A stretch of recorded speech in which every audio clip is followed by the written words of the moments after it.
Thank you for being here, by That's the right. way. Really, really appreciate it. We've been wanting to do this for a while. Why don't you just give the audience a quick introduction into exactly who you are and what you do? So my name is Charlie Johnson. I originally set up one of the biggest online fitness companies in the UK, helping people get in great shape. We now run seven-figure scaling systems, which helps train and scale wildly profitable fitness businesses. I've generated over $17 million online. Interestingly, looking up our Stripe reports last week, we've actually had over 18,000 customers at this point, which is insane. It's like a small Wow. town. Did you But say $17 million? yeah, Over how long? 6, 7 years maybe. Most of that's in Wow. the last few That years. is I think wild. Congratulations. that for me is just a accumulation of volume and just doing a lot of stuff and doing a lot of stuff wrong. And now, like we were just saying before we started this, that now it's Yeah. very easy in terms of I know what to do, when to do, and how to do it. So I can be much more strategic on what I should be dealing with and what I shouldn't be dealing with. Got it. And thank you very much. Yeah, you can put it, it's fine. No worries. And you transition from fitness coaching to business coaching when? June 2022 is our first client signed up. And I never meant for any of this to happen. 2022? Yeah. Oh, it's pretty recent. And That's then, seven figure scaling yeah. And then system. we built the biggest fitness mastermind in at least Europe and the Middle East, in particular for the high end market in the world, in 18 months, 24 months. And this is where I Wow. built my first seven-figure business. Maybe took me 3 years, maybe, and I built the second one in 5 months, Really? probably less. Because Yeah, you had the skills already. I had the skills, I had the connections, and I had the resources and the team. So Got I it. just like, okay, like I said earlier, I do this, I do this, I do this. I sat at Marina Gate Hotel in Dubai Marina, funny enough the name, and with a pen and paper for 30 minutes and just planned out what I was going to do and just did it. Wow.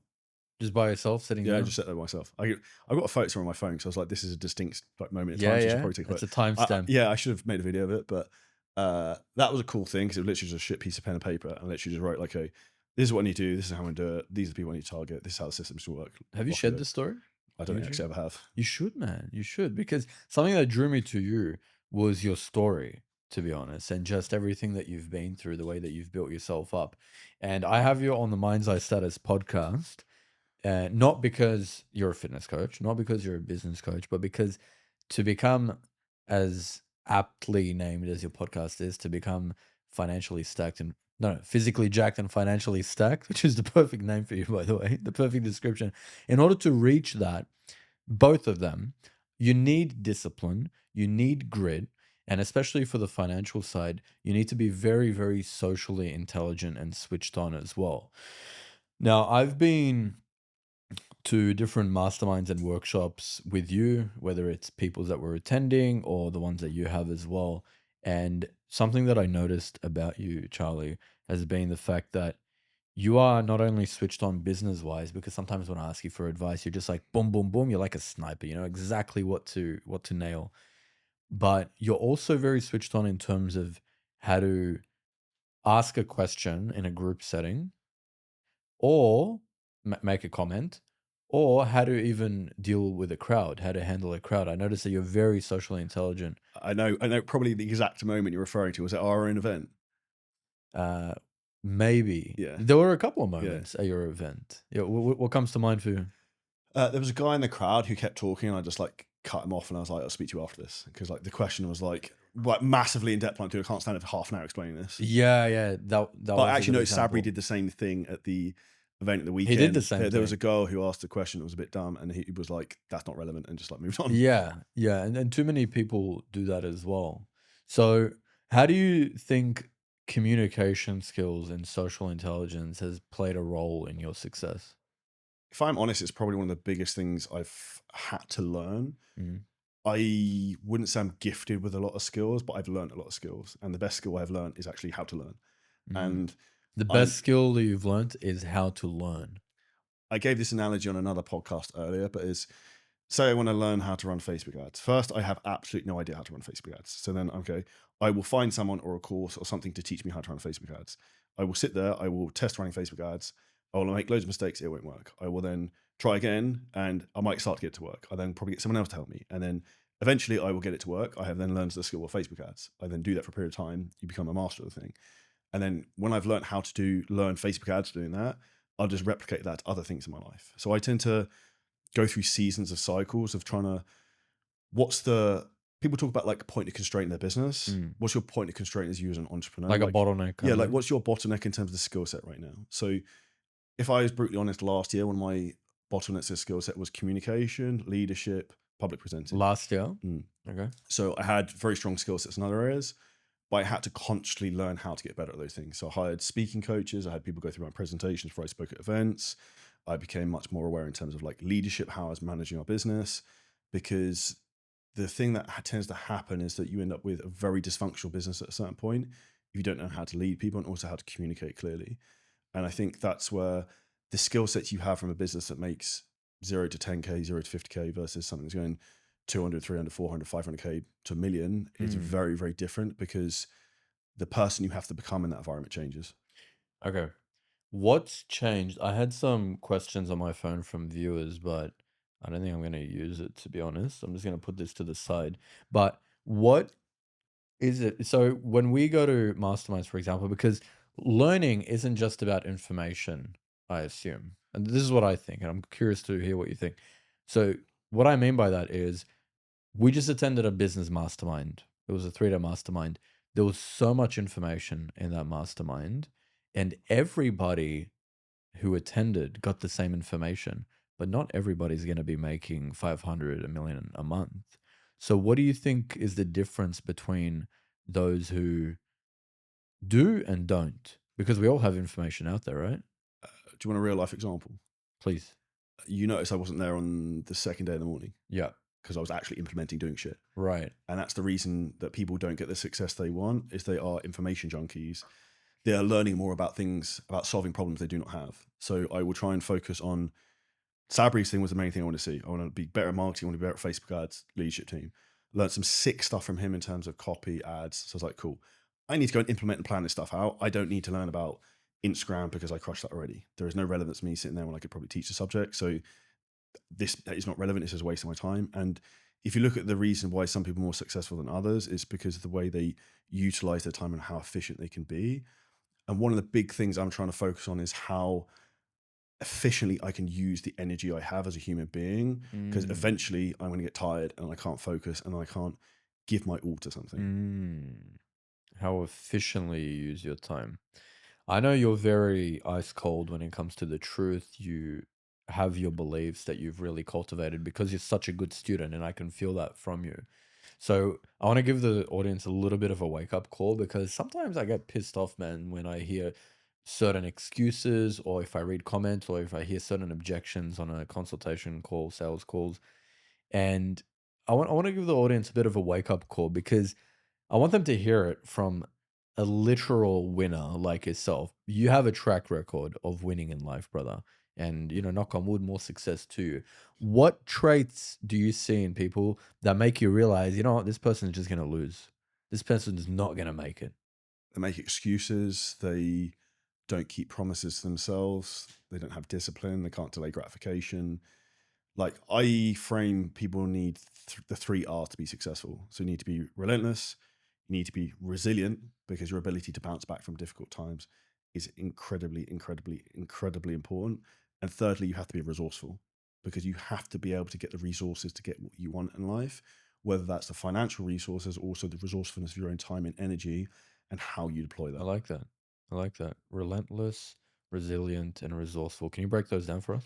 So relentless is you only lose when you stop. So like if you look at all of the stuff we do, even if I look from a social media standpoint, like my goal is really 3 to 5 years of the stuff we're doing right now. Like we're filming this podcast, he's filming me behind you as well at the same time for a Yeah. YouTube video. Like we film everything. Yeah. We post 6 pieces of long form content a week, probably like 10 pieces of short form a day, emails, Wow. everything. And I posted over 7,000 times on Instagram. We've done a lot of stuff over a period of time and it's now starting to stack on itself. And that's where I'd say you only fail when you stop. And I just will keep going and keep learning and keep like reiterating things Yeah. to the result I want to get. And the same thing in terms of if you want to get a certain type of physique, it's not going to happen overnight. You have to keep going, keep going, keep going. You don't stick to the diet for 5 days and like, oh, I don't look like Brad Pitt or whoever. Like, dude, it takes a little while. You're very much about volume as well, aren't you? It's the basics. And I actually learned this from when I was an estate agent that if I just did more, then I would make more money. If I called our leads more, I would make more money. If I did more viewings and booked more viewings, It's I so would make more simple, money. isn't it? It's basics. And that's where like now the game I play in our fitness business and also our B2B business, helping coaches, is if we just book more good qualified sales calls and our program is really, really good, we We'll just make make more more money. money. And then we also just get really good results and then they don't leave, we make more money. So it's like, Yeah. I'll just do that. Yeah. Got it. Got it. Okay. And so that's So relentless relentless, resilience. resilience. A friend of mine, actually, Chris Spearman, I'll shout him out to this, said to me this other day, he's like, it's incredibly impressive how long you've done this in this space because most people come, particularly in fitness, for like 2-3 years and then they fade It's out. true. Yeah. And the reason for that is you have to have a certain amount of tolerance to constantly get kicked in the balls and keep going. Because shit's going to go wrong. People are going to make shitty comments about you. They're going to make content about you. People will complain about X, Y, Z. Does that happen? Have people made content about it? Yeah, a fair bit. But I Really? think, Content? yeah, and I think Like reaction videos or something? reaction videos, competitors trying to slate you, all that type of stuff. But No that's where way. I think something I think about is anyone who's ahead of you will never try and put you I down. was gonna say that means you're winning. Because I would never make content about anyone else Yeah. because I also want to put them on a pedestal. Yeah. And we actually had a client who came to us this week, and one of these competitors who like slandered me essentially, he found me because the other guy like made all this shit about me. The guy looked me up on YouTube. He's like, "Oh, this guy's sick," and then It like made you money. right, and learned loads of stuff. And then we made like 12 or 14 grand this week because he signed up. So I was like, "That's sick." That's hilarious. And that's where I'm reading 48 Laws of Power at the moment. And the actual chapter I read earlier was about notoriety. It's like Yeah. it's actually good to be notorious. So like Mm, if you have bad press, you can turn that into good press. And the thing Yeah. about me wasn't bad. It's just the way people want to go for you. And I think that's how you frame and position everything in life for sure. is for sure. important. And that's why I see it as like a game of chess. And that's why I like business and I like all this stuff. It's like a big video game of your life you get to play. Yeah. So that's what I would say in terms of resilience is like when shit goes wrong, how do you handle it? Do you act like a petulant child and respond? Or do you just like water off a duck's back, get back to baseline? Like your ability to handle resilience is how you can go from like stressed as fuck to normal again. And the bigger the business you have and the bigger the team you have, the more important that becomes. Mm, And then if we come to being resourceful, is literally looking at, okay, how can I maximize the resources of the money I have, whether that's Mm. within the business, whether it's investing in real estate, crypto, whatever you want, whether that's the actual manpower you have in a business of where you deploy people, which is actually the biggest form of leverage you have. And then thirdly is how do you actually allocate your own resources and your own personal time and your own personal energy? Because all three of these are finite. The actual easiest one you can compound and grow is money. I'd say people is difficult to scale because people are problematic and it's difficult to find good people. And yourself, you actually have a battery life in terms of like you have to recharge sometimes. Yeah. You think money is the easiest to regrow? What did you say just then? It's the easiest one to replenish And and then that to can compound because if you know how to play the money game, you can get it to stack upon itself. And I think that's where most people do themselves a disservice early in life by not working hard enough. Because if you work really hard early on, that money will just compound over time. If you put it like, look at compound interest calculator over time. If you put in $5,000 a month in the S&P 500 since you were 21, what would it be when you're like 40? It's a lot because it Right. just stacks and stacks and stacks. How old are you? 35. 35. Nice. I'm old. I'm on the old school now. Not like the British House, the Desperate Housewives who just came out there. Matt. Yeah, when we walked into the podcast studio, you literally got recognized. And that's because of your, what's it called? Omnipresence. Yeah. That's how I found you, actually. I found you on, where was it? I might have been a YouTube video, actually. Maybe I was like searching up for some business advice. Your video came up, found you on Instagram, and then I was listening to your podcast as well. And you were just hitting from all angles, even your email list. So that omnipresence is super, super important as a business owner. But in terms of, it was relentless. What was the second one? Relentless, resilient, and resourceful. Resilience. For resilience, I want to ask you a question. What was the lowest point for you in your business and personal? The most difficult challenge I ever had, and this is first world problems, because I think in context of other people's issues, I've been incredibly fortunate. I've never really experienced death or anything particularly horrendous compared to some people. The January the 6th, 2022, I ended up getting divorced from a 10-year relationship. The day after that, January 7th, I had to give away my house, all my personal possessions and everything I basically worked for. January the 8th, I was sitting in the Hilton Hotel in Kingston, about to move to Dubai, about to speak on a big podcast, opened my phone and bang, my Instagram account disabled. And I was like, fuck. because You were a fitness coach yeah, I then. was a fitness coach Yeah. at the time, and I was the month prior to that, we'd had our first $300,000 month, Wow. and I was like, "Holy fucking shit!" Because this was literally like 90% of our revenue at the Yeah. time, and I'm thinking, okay, my personal life is in tatters. I am now moving to another country where I don't really know anyone. I have no family there. Like, I know a couple of people. That's about it. And now my business is like the main lead generation source has just been like Wow. fucking rug pulled under me, and Yeah. that was a test of resilience. You can probably put it on the video if I'll find a photo of it. I've got a photo of me holding. When you get your Instagram account disabled, you have to do like the photo of shame, where you have to like hold this piece of paper with a number. Bro, you will never see a fucking more disappointing photo. I have a, Bro, you gotta get me that I photo. have, I That have is this. gold. I think I threw it away because it gave me PTSD. I had this yellow like Nike sweater that I was wearing when I took the photo. I think I had to get rid of the thing because every time I looked at it, it just reminded me of it. That So I had is to get rid of it. hilarious. Photo of shame. It's bad. It's really, really bad. That is so good. So that, as bad as it was also as maybe warped as I'm in my head sometimes, like, well, this is an opportunity to show how good you are as an entrepreneur to Mm, figure this thing out. So I was like, mm. okay, everyone thinks you're just lucky and this just happened by chance. So what I actually did, I remember distinctly sitting in the breakfast area, eating a fry up or something in the hotel, being like, okay, this is our revenue from all of our other sources other than Instagram. This is the minimal expenses I need to run the business. Can I still make this profitable without saying yes? Okay, so this should still work. And I was like, how else can I get clients? I was like, I can run Instagram ads on another account. So it's like, I should probably do that. And that's when I got really good at running Instagram ads because it was like gun to the head. I had no other option other Wow. than I couldn't just rely on my organic. So then I had to do that. So that was actually one of the best things that happened to me because it forced me to learn very quickly how to solve a problem That is because I had to wild. pivot. And I also think that now of like, okay, if you had to pivot your business completely and your biggest thing is taken away, how would you handle that? And that's where some business advice to give to everyone, you should always do what's called a SWOT analysis. So it's strengths, weaknesses, opportunities, threats. What's the biggest threat you have to your business? Now, for most people, if you have an online business, Your payment social processors getting media. disabled. Yeah. Like I've had that multiple times. I lost an account with £250,000 of revenue. Um, Instagram accounts getting disabled, LinkedIn, Facebook ads. Uh, that's probably the main ones, and then legal issues. So like I've had four, hopefully not the fifth one. So I think that's where you have to protect yourself to the downside with things going wrong. Oh, bank account problems. I had 150 grand locked in a bank account for 6 months. Damn. Like all these things happen. I think that's also where having the ability to have been through these things, I'm very good at being like, yeah, Shaka, you see you've got one payment process, you probably want to get another one. Just Got in it. case this Got it. happens. Got it. And at the time you're like, why? Be like, just trust me. And then if shit hits the fan, then you're happy. Like it's Mm. always better to have like the ace in your sleeve if you need it. So that was probably the most challenging thing that happened to me. But the best thing that happened to But you. yeah, it's the way you frame it. And I think whenever I have difficult seasons in business, and I thought about this a lot recently of like, what is this trying to teach me? And it's just trying to make me better because there's Mm. something I'm not seeing. And also, if it was really easy, everyone could do it.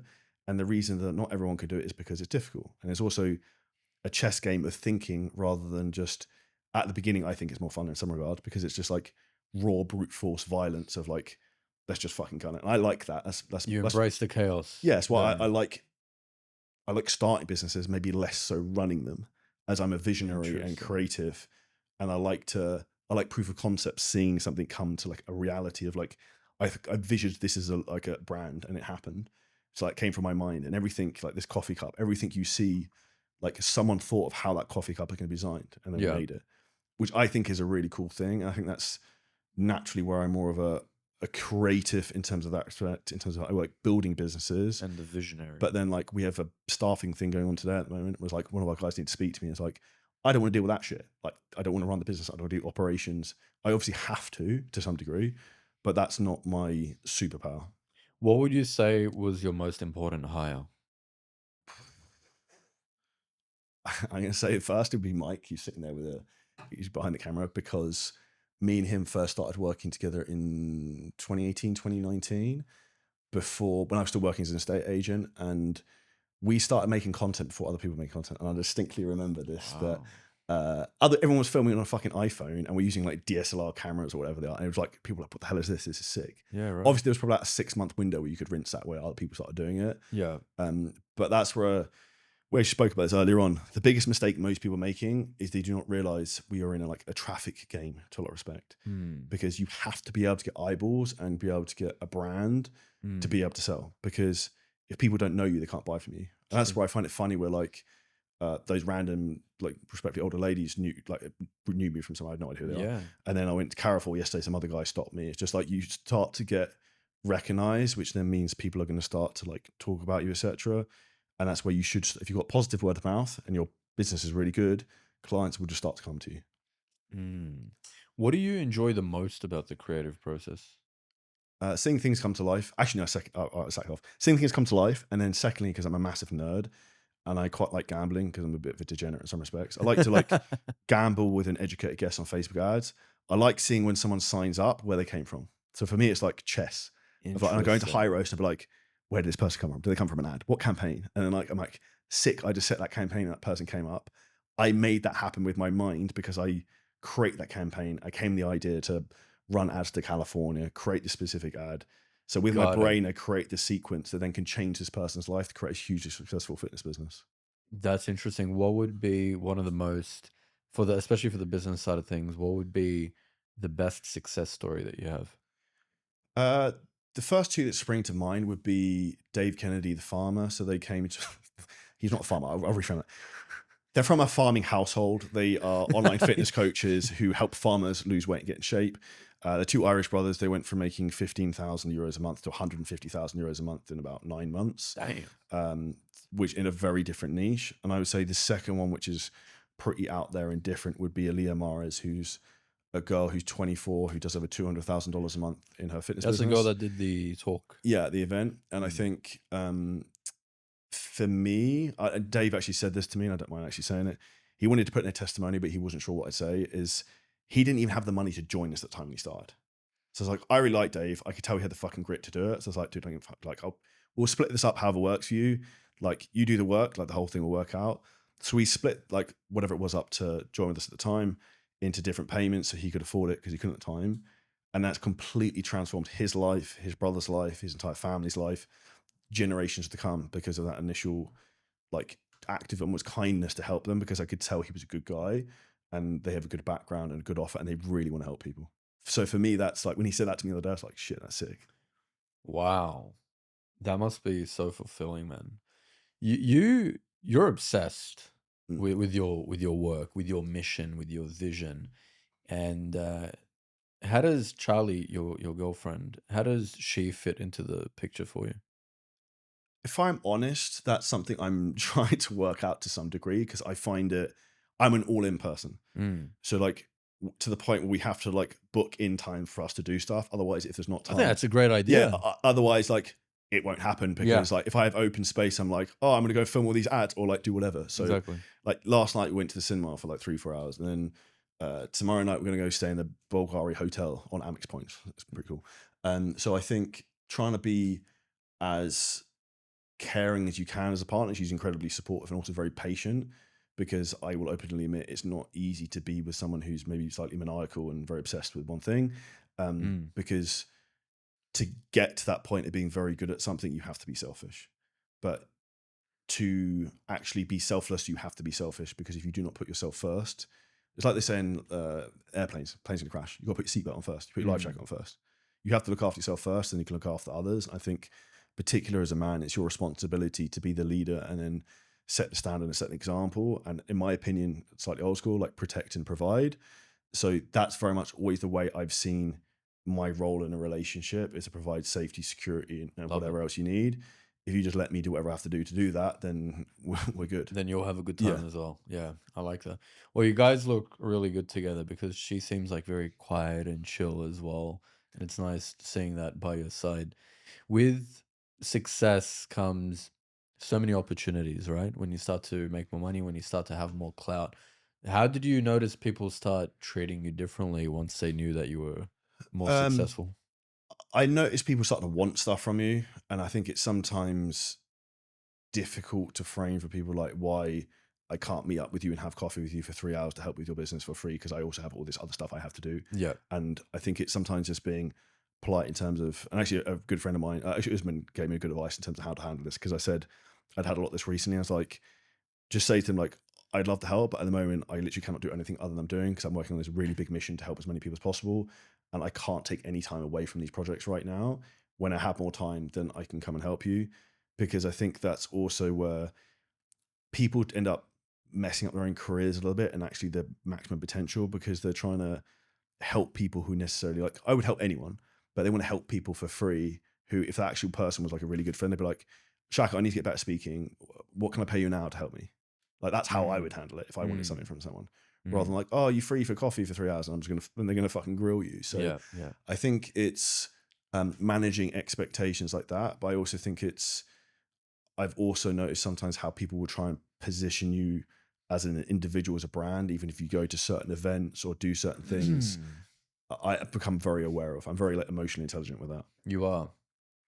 You are. I mean, next time somebody who you don't really know asks you for coffee, just send them a Stripe link and say, sure. Like, we're buddies. We became friends fairly, from acquaintances to friends, I would say fairly quickly after a few months. But every now and then when you have an event, I still pay you to come to the event because that just makes sense to me. It's like, I'm not gonna try to get a free ticket just because I'm your friend. In fact, I would say that goes against our friendship. Mm. I'm gonna pay for the ticket. I'm gonna show up.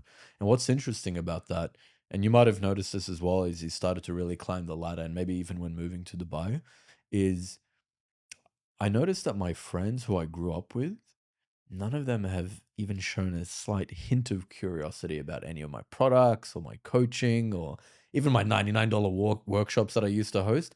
None of it. Meanwhile, friends who I've met within the past year or two who are in that space as well, a lot of them would gladly pay for a ticket or support my work or comment on one of my reels and things like that. Which is so important to really find your tribe. I think when you go through rapid growth, and by the way, not just for business and financial, because I know a lot of people listening, they have the 9 to 5s, maybe they're in corporate, but they're going through personal development. Like many of my clients, for example, they're going through massive personal transformations. Whether it's a personal transformation, a financial business transformation, you are going to have to shed off dead skin, which might include relationships as well. So at this point, as a high value man, we'll label you as that right now. As a high value man, what do you look for in a friendship? This may sound, I don't know what your opinion is on this. There's always some fair value exchange. Mm, So I will know, this isn't harsh, but like, you're a man of caliber, and then therefore you will know shit that I don't know. You will also know other people I don't know. It doesn't mean that I just want to know of that, but I also know that you're on an equal peg of me, that we will get on and understand the same thing. yeah, Whereas if you work in, no disrespect, Sainsbury's behind the till, I'm like, I can't relate to you, and you yeah, also can't relate to me. yeah. So I think that's where having that common ground and also understanding some of the same problems and challenges, because as you, abbreviation, rise up the mountain or whatever it is, you climb the ladder of success, it gets lonelier and lonelier and lonelier because there's fewer people who understand the problems you have. Mm, Which is why I look at someone like Elon Musk. I'm like, yeah, I definitely would not want that, because like mm, he said, like, you wouldn't want to spend an hour in his brain, because yeah. Who can he relate to? well, like, who's he going Yeah, to advise for? yeah, He owns $6 billion companies. He's now basically running part of the US government. Like, he's got, I think, like 10, 11 children. I don't even know how he does that. Like, yeah. It's it's bro, wild. like, it's insane. I don't even know how he got time for that. So like, Bro's an alien. that for me is an impressive achievement, but also I think gives a lot of perspective. And I think one of the things you said there about shedding people around you, I think the most important thing as you become more successful is becoming aware of the energy you have around you, because Mm, your thoughts aren't really your own thoughts. Your thoughts are the perception based upon things you see, you hear, you read. So that's a big indication. That's also the friendship group you have. So if I was to get mm. my WhatsApp open and exclude clients, all my friends, other than like team members, are entrepreneurs, and other than my And it's girlfriend. high frequency conversations. Yeah, Even like the way that you text me on WhatsApp, the way we text each other, I would say it's always so direct. I yeah. love the way he texts me. It's like, "Where's this event again? What time is this? What was that thing? No, hi, how are you? Nothing." I'm like, "Yeah, it's Charlie. That's it. Let's go." And and whenever we do have a conversation, it's always about something productive as well. Like you've sent me some free resources, Yeah. or maybe we'll do an introduction or something like that. I really like that, and it's really important for people to know this because you can't have success if you're not emotionally intelligent and switched on. Who would you say are some of your biggest inspirations? I actually got asked this on a podcast earlier on. So I'd say if I take this back to earlier on in my career, when I was driving around in my black Mercedes in Surrey as an estate agent, I would have said I used to listen to on repeat Grant Cardone I knew you were gonna say and then Gary that. Vaynerchuk. So Amazing. I'd learned sales from Grant Cardone and Of like course. money and like how investing works, etc. And then Gary V in terms of like content, branding, and marketing, document, don't create. And I think that was what really forged my early career. I had no idea what I was doing, but just kind of winging it, and it kind Yeah. of worked. And I look back now and think if I had me to help me then, like I'd have breezed it. And that's always hindsight. It's like 2022, right? So I think those would probably be the biggest inspirations back then. I'd say now I take different traits from different people. So like for example, I mentioned Elon Musk. Not that I would want to be him, but I'm like, he does all of this stuff. How can I complain that I have 3 podcasts to do today? I need to do this. I need to do this. Like, dude, you have loads of time. It's Yeah. just how you allocate that time and also creating efficient systems to that, which I think is really Mm. important. I think Alex Ramosi, I like the way he brands himself, the content he uses, and the way he positions himself is very smart. So those would probably be two from slightly different areas. Interesting. You're very much a sponge. Mm. Hmm. What's something about you, Charlie, that you wish people knew about you? That I'm probably a lot kinder than people realize. So Yeah? I probably come across very direct and not aggressive, I think it's the right word, but very direct and maybe can maybe a bit in your face. But even like the story I mentioned about Dave there earlier, Mm. probably one of my big core values is compassion. Like if anyone truly wants help, I will help them. Mm. But you can't help the helpless. And the Absolutely. amount of times like I've done something for free for someone and like thrown them a fucking life raft and they haven't done the thing, I'm like, dude, like this is just why Yeah, we that don't do this. happens. Yeah. So I think for me it's that analogy that you can lead a horse to water but you can't make it drink unless you Mm. like dehydrate it and like starve it in the Sahara. But I think that's probably a big framework I think about. Do you want some feedback on Yeah. your communication skills? I know why you come across as less kind than you actually are. I know you have a big heart. I know you do. It's because you have a poker face. Yeah. You know that, right? It's because of your poker face. Like you have a very hard to read Demeanor. face. Yeah, yeah, no, your facial expression specifically. But when you smile, you have a genuine smile. So the Duchesne smile, is that what it's called? The Duchesne's what? is there something called a Duchesne smile? I don't I had know. something about some speaking thing before and he told me you need to smile more. Got it. Well, you have a great smile, bro. So maybe that's it if you do want to be.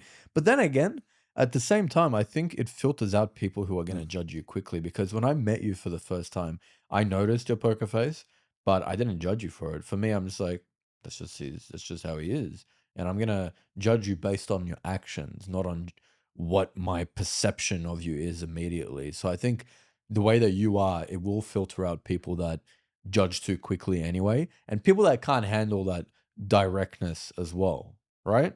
Oh, 100%. I've always been very to the point. Like this might sound harsh. Most annoying message anyone can ever send me is, "Hey, how are you?"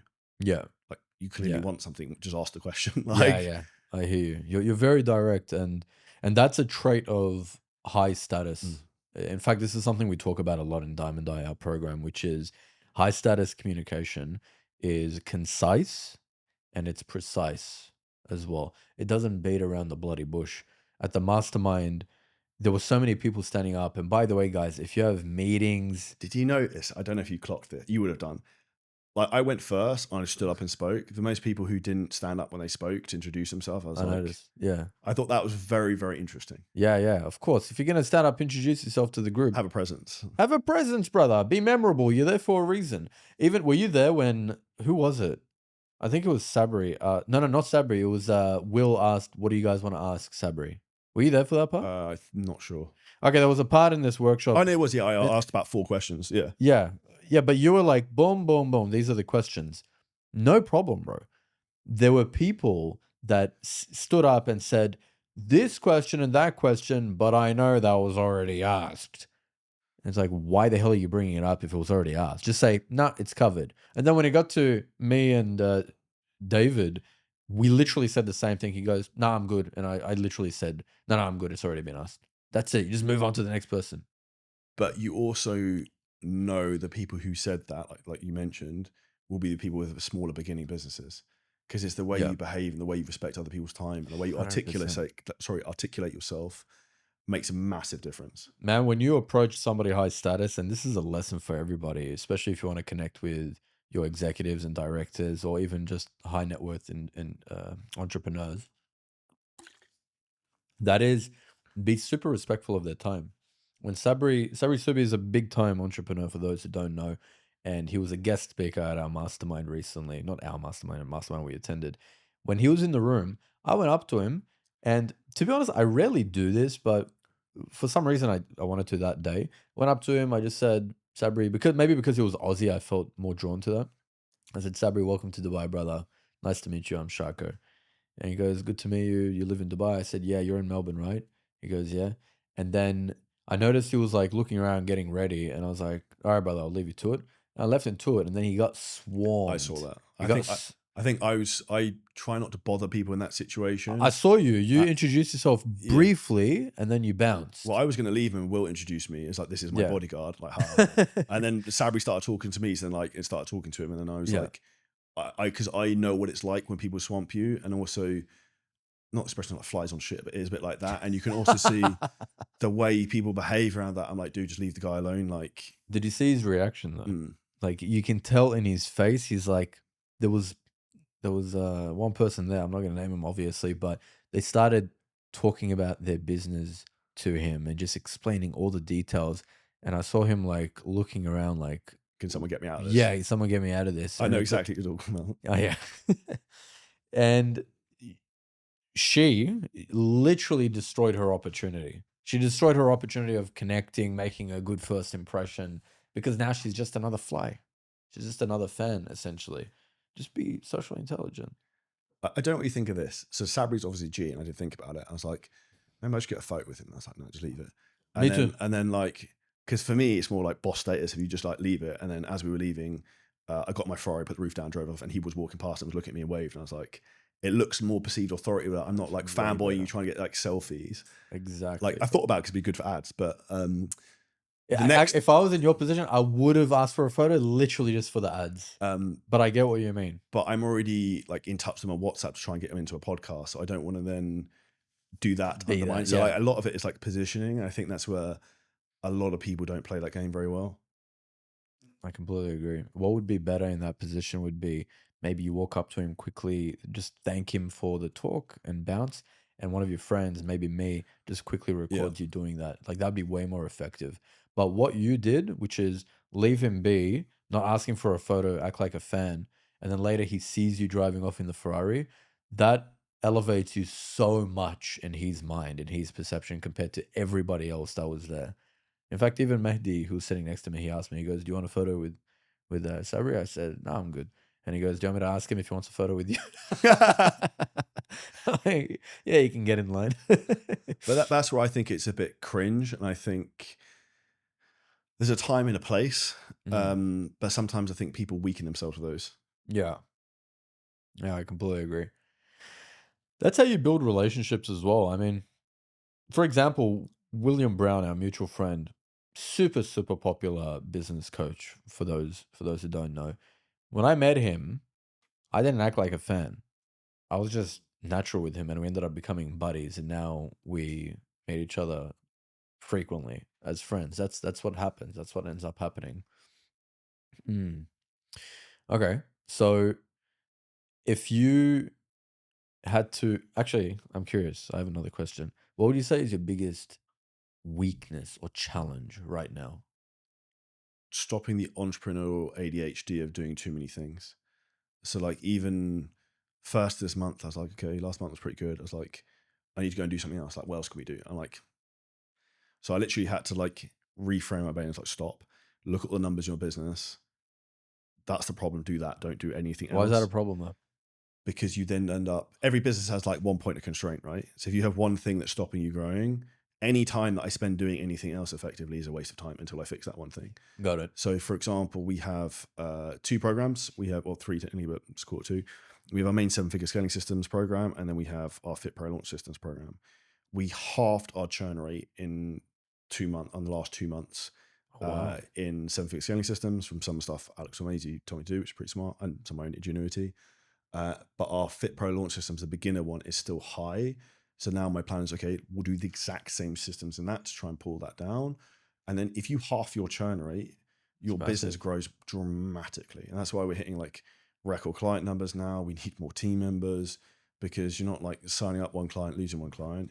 You're like stacking clients up and up and up. What did you do to reduce the The churn rate? two biggest things, one is really dumb, is decrease the time to value for customer. So as soon as someone comes in, we can make a money bang like that. And because I'm such a I implemented that the moment I learned that at your workshop yeah, immediately. so was that the profit playbook thing? No, no, not that. It was literally just focusing on getting results Oh, quicker. right. That is our obsession at the moment. It's like, if you sign up, how can I make you money in the first 24 hours? So we create something called our fast cash play, which is essentially how we help people make money in the first 24 or 48 hours. And that, if you come into our program and then you pay for the whole thing the first day, the likelihood of you leaving at any time soon That's is very, wild. very small. So Yeah. that's basically the first thing we did. The second thing we did is, when clients do want to leave, is do exit interviews. So I will personally do the interviews, and fortunately, we don't get that many. And I'll find out, okay, like, okay, Shaka, what's up? Like, you haven't completed the game of business. Like, you're not a gazillionaire yet. How's business going this year? I'll run through their entire business, give them advice, and like, okay, you need to do this, you need to do this, you need to do this. We will help you do this. Do you think it's a good idea you continue to stay? They will then say yes. So I think I've had maybe 8, 9 of these, and I've probably saved 6, 7 people, Wow. which is a lot. Got it. Got it. And plus, because you're the face of the business, Yeah. people look up to you. It helps So a one lot. thing I'd say I've learned also the last 2, 3 months is, if you're the founder of the business, like, whatever I do has like a supercharger attached to it. Definitely. So like, I can Definitely. turn up, and even if I'm worse at sales than someone else, I will close higher than them just because of like who you are. Mm, So that's where, we spoke earlier about allocating your focus and energy and resources. mm. If I've got the magic touch, the Midas touch that I can improve things, Yeah. where do I need to go and touch at that given time? Like, where's the Mm. problem? Okay, cool, it's here. Let's go and go over here. Rather than like, oh, we're a shiny object, I'm gonna go run TikTok ads. Like, that's not a problem. We don't need. Yeah. And I think as entrepreneurs, we will try and fix every problem with the thing we like. So for me, I like marketing, I like content, I like the front end of like, let's get as many leads as possible. Whereas a lot of the time, people businesses, it's actually not that. It's often sales, the processes around that, or also even the churn. And it's Mm. generally going to be somewhere between the ratio of LTV, so lifetime value of a customer, and then CAC, the cost to acquire a customer. Got it. Got it. Interesting. You are so self-aware, bro.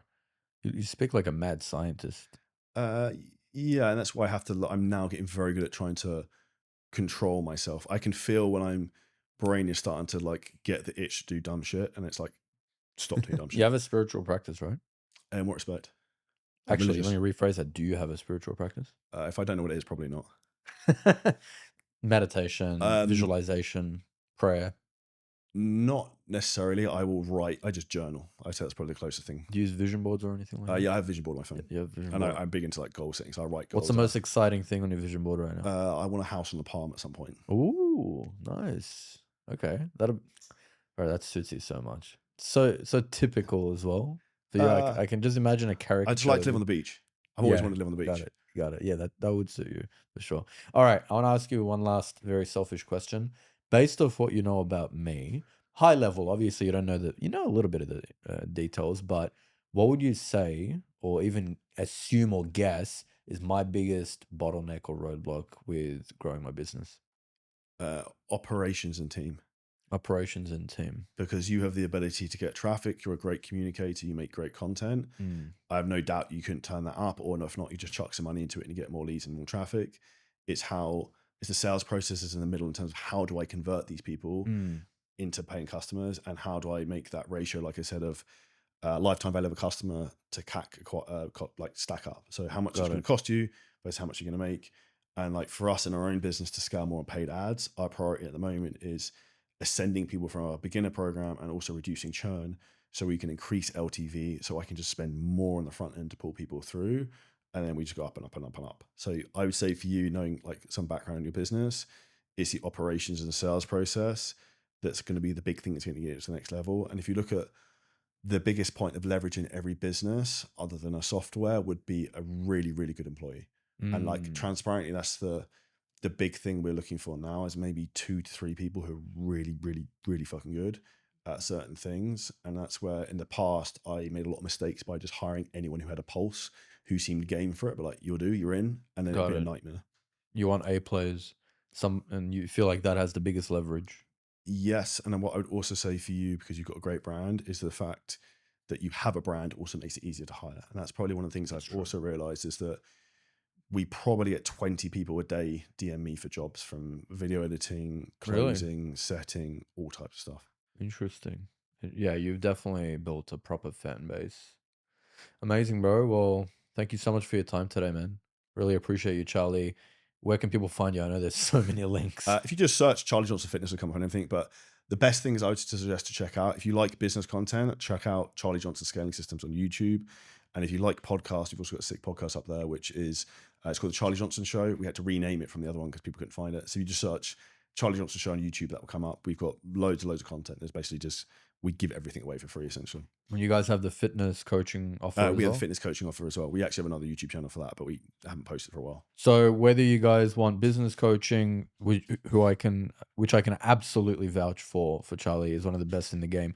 And same thing for fitness coaching. Reach out to him, let him know that you came from here, and I'm sure he'll sort you out. Yeah. That's it, brother. Thank you so much for Big dude. coming. Really Appreciate it. Thank appreciate it. you. Thank you for the invite. My pleasure. My pleasure, man.